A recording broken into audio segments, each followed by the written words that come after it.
Salut, c'est Lucie, c'est parti pour la deuxième partie du book haul spécial vide-grenier, brocante, truc pas cher. Bon, pour ce qui est de la cicatrice là au milieu de mon front, on va en parler tout de suite. Dis-toi que c'est un peu comme si j'étais Harry Potter du coup. Voilà.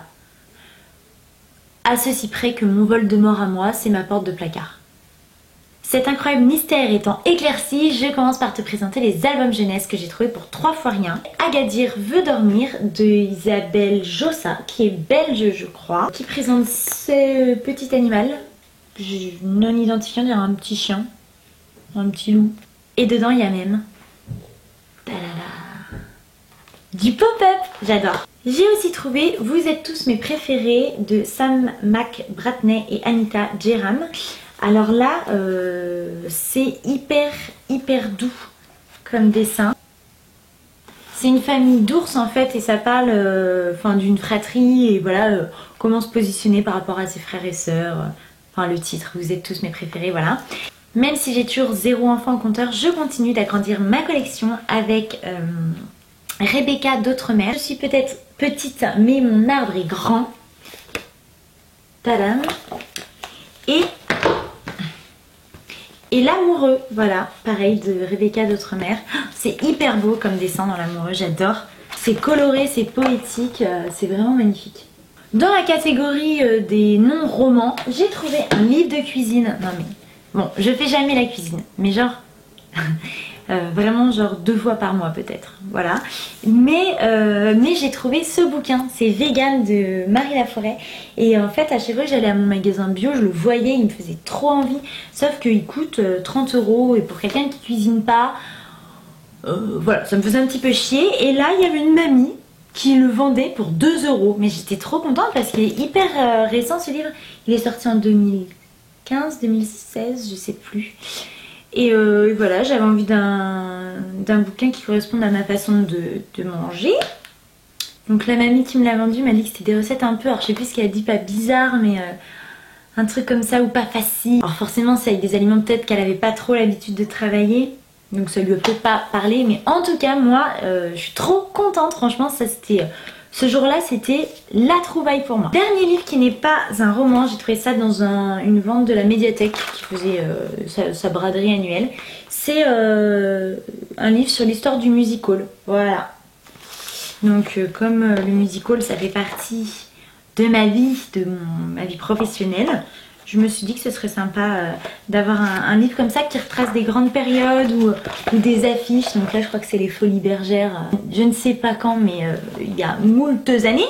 Et c'est parti pour les romans. J'ai trouvé Chanson douce de Leila Slimani. Et Chanson douce en fait je l'ai déjà lu en numérique. Et comme tous les livres que je lis en numérique ou alors que j'emprunte à la bibliothèque, s'ils m'ont plu et que l'auteur est encore vivant, j'achète neuf ou d'occasion son livre. Voilà, c'est le truc que je me suis fixé. Il va pas dans ma palle mais direct dans ma bibliothèque de livres lus, mais je suis très contente de l'avoir. J'ai trouvé On regrettera plus tard d'Agnès Ledig et du coup je savais plus d'où j'avais entendu parler d'Agnès Ledig et a priori ça serait Margot liseuse, donc moi je connais pas du tout, j'ai jamais lu. Quand je suis tombée dessus pour 1 ou 2 € sur un vide-grenier, je me suis dit j'embarque. Je pense qu'il s'agit d'histoires assez banales en fait, je pense qu'il s'agit de petits morceaux de vie. Donc j'ai pas lu les 4e. Je dis les 4e parce que la semaine d'après j'ai trouvé Juste avant le bonheur. Il est un peu plus crade et aussi il est cassé au niveau du dos. Mais c'est pas grave, pareil hein, c'était 50 centimes je crois que je l'ai eu. Franchement, j'ai l'impression qu'avec ce genre de livre on va vraiment parler voilà, d'humain, un peu d'émotion, peut-être de rencontres, ou trucs comme ça. Les 3 vies d'Antoine Anacarsis d'Alex Cousseau, je l'ai pris tout simplement parce que Justine m'avait envoyé Le fils de l'ombre et de l'oiseau du même auteur. Donc je sais pas en fait, parce que vu que je l'ai pas encore lu, je sais pas si ça va me plaire. Mais Justine l'avait présenté et il me faisait envie aussi. Forcément vu que ça m'a rappelé quelque chose, ça m'a parlé, je l'ai pris. Le résumé a l'air assez cool, ça parle d'un homme qui est né en 1831 et qui a priori rechercherait un trésor d'un fameux pirate. Et il y a des mots comme baleinier, Cap Horn, aventure extraordinaire, personnage étonnant. On achète, évidemment. Conte curieux des 4 coins du monde. Praline Guépara. Et en fait, Praline Guépara a repris, soit tel quel, soit a réarrangé des contes, voilà, de partout dans le monde. Et les contes font en général 1 ou 2 pages. Voilà, le max, je crois, c'est 5 pages. Swahili, Somalie, Haïti, Vietnam, Inde, Yémen, Turquie, Tanzanie, Soudan, Palestine, Éthiopie, Mexique, etc. etc. Franchement, j'en lis un de temps en temps avant de me coucher. Et je trouve ça assez cool de voir quel genre de récit on raconte aux enfants dans des pays qui ne ressemblent pas aux nôtres, tout simplement. Donc ça, j'aime bien comme lecture. Ça me change et ça ouvre les horizons, tu vois.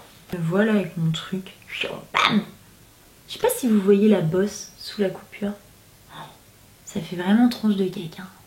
J'ai trouvé un Anne-Laure Bondou. Alors ça, voilà, je sais pas si tu commences à comprendre le truc. Je veux tout lire d'Anne-Laure Bondou. Je vois, j'achète. Anne-Laure Bondou, j'achète. J'ai pris Pépite. Il sera bientôt lu. Je continue la collection. J'ai pas lu le résumé donc je peux pas t'en parler, mais j'attends encore une fois quelque chose de doux, de poétique, d'humain, d'Anne-Laure Bondou quoi. Rien à voir, j'ai trouvé Le meilleur des mondes d'Aldous Huxley. C'est sûrement pas comme ça qu'on le prononce. Et alors, c'est écrit d'ailleurs chef-d'œuvre de la littérature d'anticipation. Chef-d'œuvre de la littérature d'anticipation. Franchement, qui ne serait pas emballé? Anne-Laure Bondou, le retour. Les larmes de la Sansin. Je l'ai déjà lu. Bim! C'est trop beau. Franchement, c'est trop beau. J'ai pas envie de trop résumer parce qu'en plus c'est hyper court ces livres, mais ça parle toujours des émotions humaines et de la vie en fait. Et là, entre un petit garçon et un homme qui a priori n'est pas tellement fréquentable. J'ai acheté Boom de Malika Ferdjouk. Et attends, je t'ai déjà présenté ça dans mon dernier book haul, non? Ah non, c'est que j'ai acheté 2 autres Malika Ferdjouk et je t'ai dit que je l'avais jamais lu et du coup j'avais trop envie de découvrir.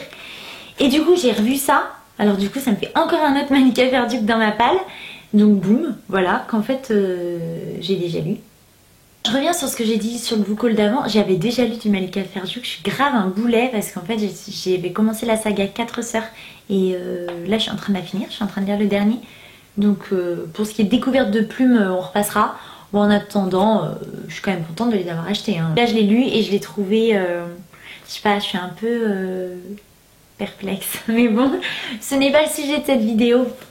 J'ai commencé à lire le 1 et le 2 sur ma liseuse et je m'étais dit, oh non mais il faut que je les achète, quoi. C'est vraiment super cool. J'aurais aimé les découvrir il y a quelques années, c'est vrai. Mais voilà, je trouve ça vraiment bien ficelé. J'aime bien le ton et je veux vraiment lire la suite. Et là je suis tombée sur le tome 1 et sur le tome 2 donc que j'ai déjà lu en vide-grenier. Je comptais les acheter mais forcément il y en a déjà combien de sorties? 13.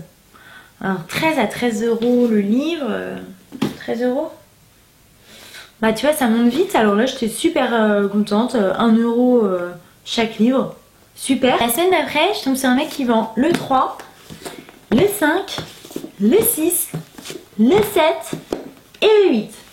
Donc si t'as bien suivi, il me manque le 4. Le mec savait pas où il était. Donc bon c'est pas grave, je me dis que j'ai un super feeling pour trouver en brocante cette saga. Donc j'ai aucune inquiétude. Au pire j'achèterai le 4-9, hein. Franchement on s'en fout.